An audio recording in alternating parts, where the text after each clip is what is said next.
Hi, good evening all. Mid cap ഡോക്ടറിൻ്റെ post market and pre മാർക്കറ്റിലേക്ക് എല്ലാവർക്കും സ്വാഗതം. ഇന്നലത്തെ സന്തോഷം ഇന്നത്തെ പോൾ കണ്ടപ്പം ഒരു നല്ല സങ്കടം തോന്നുന്നുണ്ട്. കാരണം ഇത്രയും നല്ലൊരു മാർക്കറ്റും ഓപ്പർച്യൂണിറ്റിയും കിട്ടിയിട്ട് നിങ്ങൾ 50-50 ആയി പോയതിലുള്ള സങ്കടം എന്താണെന്ന് അറിയത്തില്ല. കുറച്ച് കഴിയുമ്പോൾ ഞാൻ ഗ്രൂപ്പ് ഒന്ന് തുറന്നു നോക്കാം. അപ്പോൾ നിങ്ങൾ ഷെയർ ചെയ്യുക എന്താ പറ്റിയെന്നുള്ള കാര്യം. ഓക്കെ, ഇത്ര നല്ലൊരു മാർക്കറ്റിൽ എന്തുകൊണ്ട് നിങ്ങൾക്ക് അച്ചീവ് ചെയ്യാൻ പറ്റിയില്ല? അത് ഓവർ ട്രേഡ് ചെയ്താണ് ഞാൻ പറഞ്ഞ പ്രത്യേകം എക്സ്പയറി. രാവിലെ നമുക്ക് ജസ്റ്റ് മാർക്കറ്റിലോട്ട് വരാം. അതിന് മുന്നേ എനിക്കൊരു കാര്യം പറയാനുള്ളത്. ഞാൻ പറയുമ്പോൾ നിങ്ങൾ വേറെ ഒന്നും വിചാരിക്കരുത്. കഴിഞ്ഞ ദിവസം നമ്മുടെ ഗ്രൂപ്പിലുള്ള ആരോ ആയിരിക്കും ഞാൻ ചെയ്ത വീഡിയോയെ പറ്റി ഒരു സംശയം ഉന്നയിച്ചു. അതായത് എന്താണ് സംശയം എന്ന് ചോദിച്ചു കഴിഞ്ഞാൽ, എൻ്റെ പെന്ന് വർക്ക് ചെയ്യുന്നില്ല, ഒരു സെക്കൻഡ്.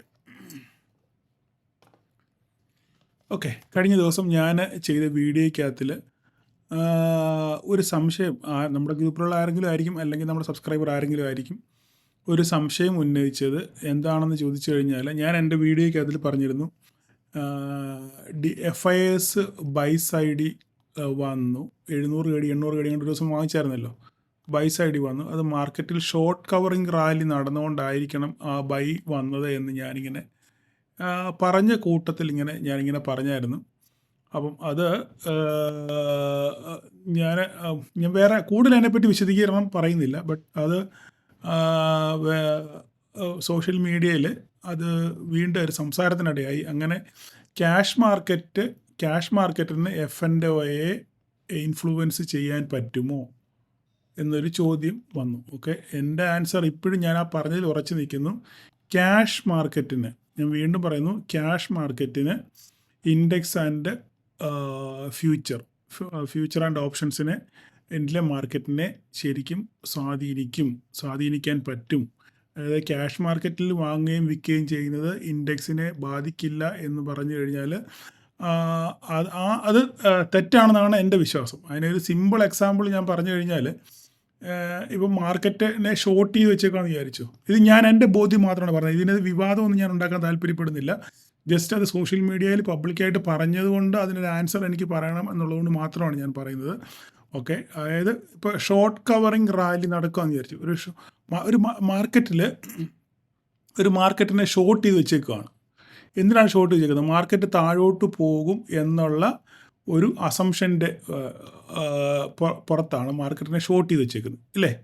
ഷോർട്ട് ചെയ്ത് വെച്ചത്. അപ്പം ഈ മാർക്കറ്റ് എന്താണ് ഉദ്ദേശിക്കുന്നത്? മാർക്കറ്റിനെ ഷോർട്ട് വെച്ചത് ഉദ്ദേശം എന്താ? മാർക്കറ്റ് താഴോട്ട് വരും തോറും ഈ ആരാണോ FI ആയാലും DA ആയാലും A or B ആരായാലും ഷോർട്ട് ചെയ്ത് വെച്ചവർക്ക് എന്തുണ്ടാകും? ലാഭം ഉണ്ടാകും. മാർക്കറ്റ് എത്രത്തോളം താഴോട്ടിരുന്നു അത്രത്തോളം അവർക്ക് ലാഭം ഉണ്ടാകും. പക്ഷെങ്കിൽ ഈ ഷോർട്ട് ചെയ്ത് വെച്ചേക്കുന്ന മാർക്കറ്റിനെ താഴോട്ട് കൊണ്ടുപോകാതെ മേളോട്ട് കൊണ്ടുപോകാൻ ശ്രമിച്ചാൽ ഇവിടെ ആർക്കാണോ ശക്തി, കാശിൻ്റെ ബലം ആർക്കാണോ, ഈ ഷോർട്ട് ചെയ്ത് വെച്ചവർക്കാണോ, അല്ല മാർക്കറ്റിനെ മുകളോട്ട് കൊണ്ടുപോകാൻ തീരുമാനിച്ചവർക്കാണോ, X or Y ആരെങ്കിലും ആയിക്കോട്ടെ, ആർക്കാണോ കാശിൻ്റെ ബലം, ആരുടെ കയ്യിലാണോ കാശുള്ളത്, അവർ ഇൻഡെക്സിനെ മുകളോട്ട് കൊണ്ടുപോകാൻ ശ്രമിച്ചു കഴിഞ്ഞാൽ അതായത് ഇപ്പം അത് ഞാൻ ക്യാഷ് മാർക്കറ്റിൽ ഇൻഡെക്സിൽ ഇത് ഷോർട്ട് ചെയ്ത് വെച്ചേക്കാന്ന് വിചാരിച്ചു. ഇൻഡെക്സിനെ ഷോർട്ട് ചെയ്ത് വെച്ചേക്കുകയാണ്.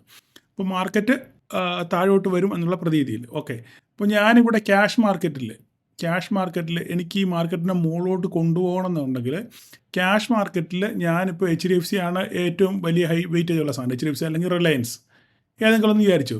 ഈ HDFC ഞാൻ കാശ് കൊടുത്ത് ക്യാഷ് മാർക്കറ്റിൽ വാങ്ങിക്കുകയെന്ന് വിചാരിച്ചു. ഹെവി വെയിറ്റ് സ്റ്റോക്കാണിത്. ഇതിനെ ഞാൻ ക്യാഷ് കൊടുത്ത് അത്രയ്ക്ക് പൈസ അത്രയ്ക്ക് പമ്പ് ചെയ്ത് ഞാനിതിനെ വാങ്ങിച്ചു കഴിഞ്ഞാൽ ഇൻഡെക്സ് ഇവിടുന്ന് മുകളിലോട്ട് മൂവ് ചെയ്യാൻ തുടങ്ങും. ഇൻഡെക്സ് ഇവിടുന്ന് മൂവ് ചെയ്യാൻ തുടങ്ങുമ്പോൾ ഇവിടെ ഷോർട്ട് ചെയ്ത് വെച്ചവർക്ക് എന്ത് പറ്റും? ലോസ് വരും, അല്ല അവരുടെ സ്റ്റോപ്പ് ലോസ് ഇട്ട് വെച്ചിട്ടുണ്ടായിരിക്കും, ഇല്ലേ? അപ്പം അങ്ങനെയാണെന്നുണ്ടെങ്കിൽ ഈ മാർക്കറ്റിനെ ഞാൻ കുറച്ച് വാങ്ങിക്കുക. ഓക്കെ, ഒറ്റയടിക്ക് വാങ്ങിക്കുകയല്ല, കുറച്ച് ഞാൻ വാങ്ങിച്ച് മാർക്കറ്റിനെ മുകളിലോട്ട് കൊണ്ടുപോകുമ്പോൾ ഈ ഷോർട്ട് ചെയ്ത് വെച്ചേക്കുന്നവർക്ക് എന്ത് പറ്റും? നഷ്ടം വരാനുള്ള സാധ്യത ഉണ്ട്, അല്ലെങ്കിൽ അവരുടെ സ്റ്റോപ്പ് ലോസ് അടിക്കും. സ്റ്റോപ്പ് ലോസ് ഇവിടെ അടിക്കുമ്പോൾ എന്താ സംഭവിക്കുന്നത്, വീണ്ടും ഇവിടെ ഒരു ബൈ പ്രഷർ, ഇൻഡെക്സിലും വീണ്ടും ഒരു ബൈ പ്രഷർ ഇവിടെ വരും ഇല്ലേ. അപ്പോൾ മാർക്കറ്റ് വീണ്ടും മേലോട്ട് പോകും. ഇവിടെ ഓൾറെഡി ക്യാഷ് കൊടുത്ത് നമ്മൾ HDFC പർച്ചേസ് ചെയ്യുക അപ്പം പർച്ചേസ് ചെയ്യുമ്പോൾ ഇൻഡെക്സിന് വെയിറ്റ് കൂടുതലായതുകൊണ്ട് മാർക്കറ്റ് മേലോട്ട് പോകും. അതിൻ്റെ പുറകെ അങ്ങനെ മേലോട്ട് പോകുമ്പോൾ ഇവിടെ എന്ത് പറ്റും, ഇവിടെ ഓരോരുത്തർ ഷോർട്ട് ചെയ്ത് ചെറുക്കുന്ന SL അടിക്കാൻ തുടങ്ങും ഇല്ലേ. SL അടിക്കുമ്പോൾ വീണ്ടും അവിടെ ബൈ പ്രഷർ വരും, അപ്പം വീണ്ടും മാർക്കറ്റ് മേലോട്ട് പോകും. അങ്ങനെ മാർക്കറ്റിനെ തിരിച്ച് മേലോട്ട് കൊണ്ടുപോകാം. ഈ ഒരു കൺസെപ്റ്റിലാണ് ഞാൻ അങ്ങനെ അവിടെ പറഞ്ഞത്. അത് ഇനി എനിക്കത് കൂടുതൽ വിവാദങ്ങളൊന്നും വരുത്താൻ എനിക്ക് താല്പര്യമില്ല. ജസ്റ്റ് ഞാൻ പറഞ്ഞതിൻ്റെ പൊരുൾ ഇതാണ്, അതിൻ്റെ എക്സ്പ്ലനേഷൻ ഇതാണ്. അപ്പോൾ ക്യാഷ് മാർക്കറ്റിൽ വേണമെങ്കിൽ വിചാരിച്ചാൽ കാശുണ്ടെങ്കിൽ ഇൻഡെക്സിനെ സ്റ്റോക്സിനെ വാങ്ങിച്ച് ക്യാഷ് മാർക്കറ്റിൽ വാങ്ങിച്ചു കഴിഞ്ഞാൽ ഇൻഡെക്സ് നേരെ മുകളിലോട്ട് പോകാനുള്ള സാധ്യതകളുണ്ട് എന്ന് മാത്രമേ ഞാൻ പറയുന്നുള്ളൂ. ഇപ്പോൾ ഇനി ഇതിനെപ്പറ്റി ഇനി എതിരഭിപ്രായം വന്നാലും ഇതിനൊരു എതിര് കമൻറ്റ് വന്നു കഴിഞ്ഞാൽ ഞാൻ ഇതിനെപ്പറ്റി ഇനി അഭിപ്രായം പറയത്തില്ല. ജസ്റ്റ് ഞാനത് സോഷ്യൽ മീഡിയയിൽ ഇങ്ങനെ പബ്ലിക്കായിട്ട് പറഞ്ഞുകൊണ്ട് മാത്രം ഞാനതിന് ആൻസർ പറയുന്നത് മാത്രമേ ഉള്ളൂ. നിങ്ങൾക്ക് എന്തെങ്കിലും എൻ്റെ വീഡിയോയായിട്ട് ബന്ധപ്പെട്ട് നിങ്ങൾക്ക് എന്ത് സംശയം ഉണ്ടെങ്കിലും നിങ്ങൾക്ക് എന്നോട് നേരിട്ട് ചോദിക്കാം. കാരണം നിങ്ങൾ ആരായാലും എനിക്ക് പേഴ്സണൽ മെസ്സേജ് അയച്ചു കഴിഞ്ഞാൽ ഞാൻ അവർക്കെല്ലാം റിപ്ലൈ ചെയ്യാറുണ്ട്. നിങ്ങൾക്ക് ആർക്കെങ്കിലും ഒരാൾക്ക് പോലും റിപ്ലൈ ചെയ്യാത്ത ആരെങ്കിലും ഉണ്ടോ? ഇല്ല. എന്ത് സംശയം ഉണ്ടെങ്കിലും ഞാൻ എൻ്റെ കഴിവിൻ്റെ പരമാവധി എനിക്ക് സമയം വെക്കുന്ന സമയത്ത് ഞാൻ നിങ്ങൾക്ക് എല്ലാവർക്കും റിപ്ലൈ ചെയ്യുന്നുണ്ട്. അത് എനിക്ക് 100% ബോധ്യമുള്ള കാര്യമാണ്. അതുകൊണ്ട് നിങ്ങൾക്ക് എൻ്റെ വീഡിയോയെ പറ്റി എന്തെങ്കിലും സംശയം ഉണ്ടെന്നുണ്ടെങ്കിൽ ഒരു തേർഡ് പാർട്ടിയോട് ചോദിക്കാതെ നിങ്ങൾക്ക് എന്നോട് തന്നെ ഡയറക്റ്റ് നിങ്ങൾ അത് ചോദിക്കാനും മനസ്സിലാക്കാനും ശ്രമിക്കുക. അത്രയും പറഞ്ഞുകൊണ്ട് ഞാൻ ഇത് അവസാനിപ്പിക്കുന്നു. ഇനി ഇതിൻ്റെ വിവാദമാക്കേണ്ട കാര്യമില്ല. ഇതിനെപ്പറ്റി ഇനി കൂടുതൽ സംസാരിച്ച് വഷളാക്കേണ്ട കാര്യമില്ല. ഇതിനെപ്പറ്റി ഞാൻ ഇനി ഒരു അഭിപ്രായം പറയുന്നതുമല്ല. ഓക്കെ, ഇതുകൊണ്ട് ഇവിടെ കഴിഞ്ഞു. ഓക്കെ, അപ്പോൾ നമുക്ക് ഇന്നത്തെ മാർക്കറ്റിലോട്ട് വരാം. എന്താണ് ഇന്ന് മാർക്കറ്റിൽ സംഭവിച്ചത് നോക്കാം. ഓക്കെ, ഞാനിന്ന് മാർക്കറ്റ് ഓപ്പൺ ചെയ്ത് കഴിഞ്ഞപ്പോൾ ഞാൻ പറഞ്ഞിരുന്നു, മാർക്കറ്റ് ഇത് നമുക്കൊരു വളരെ ക്രിട്ടിക്കലായിട്ടുള്ള നമ്മുടെ ട്രെൻഡ് ലൈനാണ്. ഇത് വളരെ ക്രിട്ടിക്കലായിട്ടുള്ള ട്രെൻഡ് ലൈനാണ്. ഇത് എങ്ങോട്ട് ബ്രേക്ക് ചെയ്ത് നോക്കിയിട്ട് വേണം നമുക്ക് ഒരു ട്രേഡ് നോക്കാനെന്ന് ഞാൻ പറഞ്ഞു. മുകളിലോട്ട് പോകുകയാണെന്നുണ്ടെങ്കിൽ ഇതിന് മുകളിൽ ഒരു 5 മിനിറ്റ് അല്ലെങ്കിൽ 15 മിനിറ്റ് ക്യാൻഡിൽ ക്ലോസ് ചെയ്യണം. ഇത് താഴോട്ട് വരുവാണെന്നുണ്ടെങ്കിൽ ഇത് 5 മിനിറ്റ് ബ്രേക്ക് ചെയ്താൽ നമുക്കിവിടെ ഒരു ഓപ്പർച്യൂണിറ്റി ഉണ്ടെന്ന് പറഞ്ഞു. അപ്പം ഈ ഫസ്റ്റ് മാർക്കറ്റ് 60 പോയിൻറ്റ് ഗ്യാപ്പപ്പിലാണ് ഓപ്പൺ ചെയ്തത് അല്ലേ. 60 പോയിൻറ്റ് ഗ്യാപ്പപ്പിൽ ഓപ്പൺ ചെയ്ത് കഴിഞ്ഞപ്പോൾ മാർക്കറ്റ് നേരെ താഴോട്ട് വന്നു. താഴോട്ട് വന്ന് ഇവിടുന്ന് റിവേഴ്സൽ വന്നപ്പോൾ ഞാൻ ഇങ്ങനെ ഈ ഒരു ഇവിടെ വരച്ചിട്ടു ഇല്ലേ. നിങ്ങൾക്ക് ഇങ്ങനെ ഒരു സാധ്യത ഇവിടെ ഉണ്ട് എന്ന് പറഞ്ഞു. അപ്പം ഞാൻ എപ്പോഴും പറഞ്ഞിട്ടുണ്ട്, ഞാനൊരു വരയ്ക്കുമ്പോൾ ആ വരയിൽ വന്ന് മുട്ടാൻ വേണ്ടി നോക്കിയിരിക്കരുത്. ചിലപ്പോൾ മുട്ടിയെന്ന് വരത്തില്ല, ചിലപ്പോൾ മുട്ടും, ചിലപ്പോൾ മുട്ടിയില്ല, ചിലപ്പോൾ ക്രോസ് ചെയ്ത് മേലോട്ട് പോയെന്നിരിക്കും. അപ്പം മുട്ടാൻ വേണ്ടി നിങ്ങൾ നോക്കിയിരിക്കരുത് എന്ന് ഞാൻ പല പ്രാവശ്യം പറഞ്ഞിട്ടുണ്ട്. എനിവേ അത് നിങ്ങൾ മേടിച്ചാൽ മാർക്കറ്റ് ഇങ്ങനെ ഒരു സാധ്യത ഉണ്ടെന്ന് ഞാൻ പറഞ്ഞിരുന്നു. അപ്പോൾ അങ്ങനെ എടുത്തവർ കുറേ പേരെടുത്തു. ആ 10-15 മിനിറ്റ് തന്നെ ആൾക്കാർ പ്രോഫിറ്റ് ബുക്ക് ചെയ്ത് അപ്പം തന്നെ എനിക്ക് സ്ക്രീൻഷോട്ട് അയച്ചു. ധാരാളം പേര് സ്ക്രീൻഷോട്ട് അയച്ചു. ഓക്കെ, എല്ലാം ഫൈൻ. അപ്പം മാർക്കറ്റ് ഇവിടുന്ന് നേരെ ഒന്ന് പുൾ ബാക്ക് ചെയ്തിട്ട് മാർക്കറ്റ് അവിടെ നേരെ എന്ത് ചെയ്തു, നേരെ താഴോട്ട് വന്നു. ഇവിടെ കയറിയവർക്ക് എത്ര പേര് കയറിയെന്നൊന്നും എനിക്കറിയത്തില്ല. കയറിയവർക്ക് ഞാനാണെങ്കിൽ ഈ ഒരു ക്യാൻഡിൽ എടുത്തുള്ളൂ. ഈ ഒരു ക്യാൻഡിൽ ഞാനിവിടെ കയറിയിട്ട് ഈ ഒരു ക്യാൻഡിൽ കഴിഞ്ഞപ്പോൾ ഞാനിവിടെ ഇറങ്ങി. അതിനുശേഷം ഹോൾഡ് ചെയ്തവർക്ക് ഞാൻ പറഞ്ഞു, നിങ്ങൾക്ക് ഹോൾഡ് ചെയ്യേണ്ടവർക്ക് ഹോൾഡ് ചെയ്യുക, അല്ലെങ്കിൽ SL നിങ്ങളിത് വെച്ചുകൊണ്ട് മുന്നോട്ട് പോകുക എന്ന് പറഞ്ഞു. പിന്നെ ഇവിടുന്ന് ഇത് ബ്രേക്ക് ചെയ്ത് താഴെ വന്നപ്പോൾ ഞാൻ പറഞ്ഞു നിങ്ങളുടെ SL ഇതായിരിക്കും എന്ന് ഞാൻ പറഞ്ഞു. ഓക്കെ, അപ്പം നല്ലൊരു ഓപ്പർച്യൂണിറ്റി ഉണ്ടായിരുന്നു. അതിന് ശേഷം മാർക്കറ്റ് ഇവിടെ വന്ന് കൺസോളിഡേറ്റ് ചെയ്തു അല്ലേ. കൺസോളിഡേറ്റ് ചെയ്തതിന് ശേഷം മാർക്കറ്റ് നേരെ തിരിച്ച് താഴോട്ട് വന്നു. വീണ്ടും കൺസോളിഡേറ്റ് ചെയ്ത് വീണ്ടും താഴോട്ട് വന്നു. വീണ്ടും കൺസോളിഡേറ്റ് ചെയ്ത് വീണ്ടും താഴോട്ട് വന്നു. ഇങ്ങനെയായിരുന്നു മാർക്കറ്റിൻ്റെ ഒരു സ്ട്രക്ചർ. അപ്പം ഞാൻ വീണ്ടും ഒരു ഓപ്പർച്യൂണിറ്റി നിങ്ങൾക്ക് പറഞ്ഞു. അപ്പം ഞാൻ ഓൾറെഡി നമ്മുടെ നമ്മുടെ ഓപ്പൺ ഇൻട്രസ്റ്റിൻ്റെ ഞാൻ ചാർട്ട് ഇട്ടായിരുന്നു. അവിടെ നമുക്ക് 23,600 600ഉം 650 ഒക്കെ നല്ല കോൾ സൈഡ്, അതായത് കോൾ സൈഡ് റൈറ്റിങ് നല്ലപോലെ ഉണ്ടായിരുന്നു. അപ്പോൾ മാർക്കറ്റ് താഴോട്ട് വരും, 600 വരെ എന്തായാലും വരും എന്നുള്ള കാര്യം ഉറപ്പായിരുന്നു. നമ്മുടെ ആ OA ചാർട്ട് കണ്ടു കഴിഞ്ഞാൽ എല്ലാവർക്കും മനസ്സിലാവും ഇല്ലേ.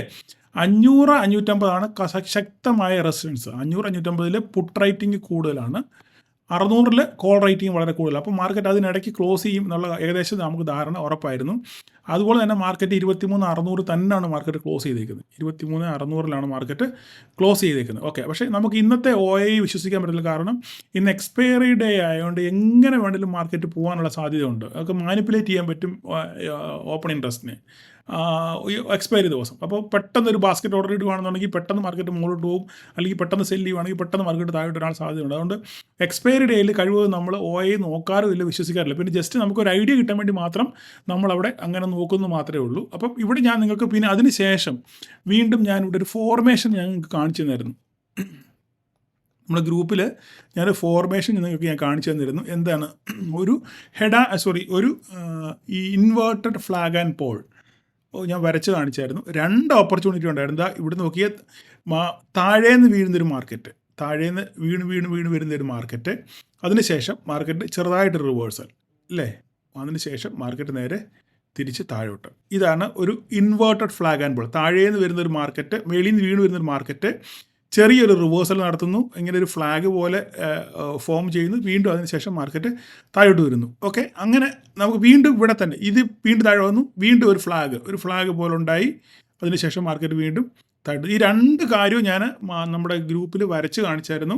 അപ്പോൾ അതനുസരിച്ച് ട്രേഡ് എടുത്തവർ കുറേ പേരുണ്ട്, എനിക്ക് മെസ്സേജ് അയച്ചു. അപ്പോൾ അങ്ങനെ അവർ കുറേ പേര് ഓപ്പർച്യൂണിറ്റി ഉണ്ട്. പക്ഷേ എന്തുകൊണ്ട് എന്നിട്ടും 50-50 ആയി എന്നുള്ളതിനെ പറ്റി എനിക്കൊരു ഡൗട്ടുണ്ട്. എന്താ സംശയം എനിക്ക് മനസ്സിലാവുന്നില്ല. എന്താണ്, നിങ്ങൾ ഓവർ ട്രേഡ് ചെയ്താണോ, ഹീറോ ചെയ്താണോ, അത് വേറെ എന്തെങ്കിലും എന്താ ചെയ്യുന്നത് എനിക്ക് മനസ്സിലാവുന്നില്ല. ഓക്കെ, നിങ്ങളൊന്ന് എക്സ്പ്ലെയിൻ ചെയ്ത് നന്നായിരിക്കും. അല്ലെങ്കിൽ നിങ്ങൾ ജസ്റ്റ് കമൻറ്റ് ചെയ്യുക, അല്ലെങ്കിൽ ഗ്രൂപ്പിൽ അത് മെസ്സേജ് ഒന്ന് ജസ്റ്റ് ഒന്ന് ഇട്ടേക്കണം. എനിക്കൊരു അറിയാനുള്ള ആകാംക്ഷ കൊണ്ട് ഞാനങ്ങ് പറഞ്ഞതേ ഉള്ളൂ. അപ്പോൾ നാളെ രാവിലെ RBIയുടെ പോളിസി ഉണ്ട്. RBI പോളിസിയിൽ 25 പോയിൻറ്റ് റേറ്റ് കട്ട് ഉണ്ടാകുമോ ഇല്ലെന്നുള്ളതാണ് കണ്ടറിയേണ്ടത്. എല്ലാവരും പ്രതീക്ഷിക്കുന്നത് 25% ബേസിസ് പോയിൻറ്റ് കട്ട് ചെയ്യുന്നു. അങ്ങനെയാണെന്നുണ്ടെങ്കിൽ മാർക്കറ്റ് ചിലപ്പോൾ ഒരു അപ്സൈഡ് പോകാനുള്ള സാധ്യതയുണ്ട്. മാത്രമല്ല കമൻട്രി എങ്ങനെ ഇരിക്കുന്നു എന്നതിനെ ആശ്രയിച്ചിരിക്കും. RBI ഗവർണർ പറയുന്ന കമൻട്രിയെ ആശ്രയിച്ചിരിക്കും. പിന്നെ ഹോക്കിഷ് ആണോ ഡോവിഷ് ആണോ എന്നുള്ളത് നമുക്ക് കമൻട്രിയുടെ കേട്ടെങ്കിൽ മാത്രമേ കറക്റ്റ് നമുക്ക് മനസ്സിലാക്കാൻ പറ്റുള്ളൂ. നാളെ എല്ലാവരും ട്രേഡ് ചെയ്യുന്നതിൽ സൂക്ഷിക്കുക. ഏകദേശം RBI മോണിറ്ററി പോളിസിയുടെ ഡിക്ലറേഷൻ കഴിഞ്ഞതിന് ശേഷം ഒരു ട്രേഡിനെ പറ്റി ചിന്തിക്കുന്നതായിരിക്കും ഏറ്റവും നല്ലത്.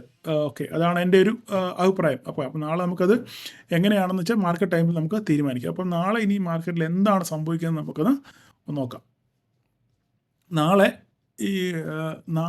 ഒരു വയലൻ്റ് RBI പോളിസിക്ക് ശേഷം ഒരു വയലൻ്റ് മൂവിനുള്ള സാധ്യത നമുക്ക് ഉണ്ട്. ഓക്കെ, അതെങ്ങോട്ടാണെന്നുള്ളത് മാർക്കറ്റിൻ്റെ ആ കമൻട്രി പറയുന്ന പോലെ ഇരിക്കും. ഓക്കെ, എങ്കിൽ തന്നെ നമുക്ക് ഈ ലൈനുകൾ ഇതൊക്കെ ഇങ്ങ് കളഞ്ഞേക്കാം. ഇതിൻ്റെ ഒന്നും ആവശ്യമില്ല. ഇതും 23,550 23,550 അവിടെ കിടന്നു വിട്ടേരെ. 23,500 കടന്നോട്ട്. അപ്പോൾ ഇതിനകത്ത് ഇതിൻ്റെ ആവശ്യമില്ല. ഇതൊന്ന് കറക്റ്റ് ചെയ്യുക, ഇതൊന്ന് ജസ്റ്റ് ഒന്ന് കറക്റ്റ് ചെയ്യുക. ഓക്കെ, അപ്പോൾ മാർക്കറ്റ് 23,600 മാർക്കറ്റ് നടുക്കാണ് ക്ലോസ് ചെയ്തിരിക്കുന്നത്. അപ്പോൾ ഇവിടെ നിന്ന് എങ്ങോട്ട് ബ്രേക്ക് ചെയ്ത് നോക്കുക. ഓക്കെ, വേറെ കൂടുതലൊന്നും പറയാനില്ല. നമ്മൾ സ്ഥിരമായിട്ട് ഫോളോ ചെയ്യുന്നവർക്ക് വളരെ ക്ലിയറായിട്ട് നിങ്ങൾക്ക് എൻ്റെ ഐഡിയകൾ പിടികിട്ടും. ഇതാണ് നമ്മുടെ റേഞ്ച് ഇല്ലേ, ഇതിനകത്ത് 23,600 ഇവിടെയാണ് മാർക്കറ്റ് ക്ലോസ് ചെയ്തേക്കുന്നത്. ഓക്കെ, അപ്പോൾ ഇവിടുന്ന് മാർക്കറ്റ് എങ്ങോട്ട് പോകുന്നുള്ളത്, എങ്ങോട്ട് ബ്രേക്ക് ചെയ്യുമ്പോൾ നമുക്ക് നോക്കിയിട്ട് വേണം ഇവിടെ നമുക്ക് ട്രേഡിന് നോക്കാൻ. ഓക്കെ, നമുക്ക് വരച്ചിട്ടേക്കാം ഞാൻ. ഓക്കെ,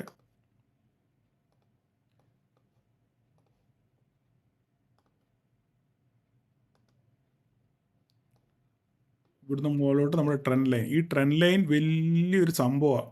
ഓക്കെ, ഇതിന്ന് ഓപ്പൺ ചെയ്താൽ ഈ ട്രെൻഡ് ലൈൻ ബ്രേക്ക് ചെയ്താൽ പിന്നെ നമുക്ക് അടുത്ത റാലി നമുക്കിവിടെ കാണാം. ഇവിടെ ഇരുന്നോട്ടെ, അങ്ങനെ ഇരുന്നോട്ടെ കേട്ടോ. അപ്പോൾ വേറെ അവിടെ കൂടുതൽ വരയ്ക്കാനൊന്നുമില്ല. താഴോട്ട് നമുക്ക് ഇതിങ്ങനെ തന്നെ, ബാക്കി വരകളെല്ലാം ഇവിടെ കിടപ്പുണ്ട്.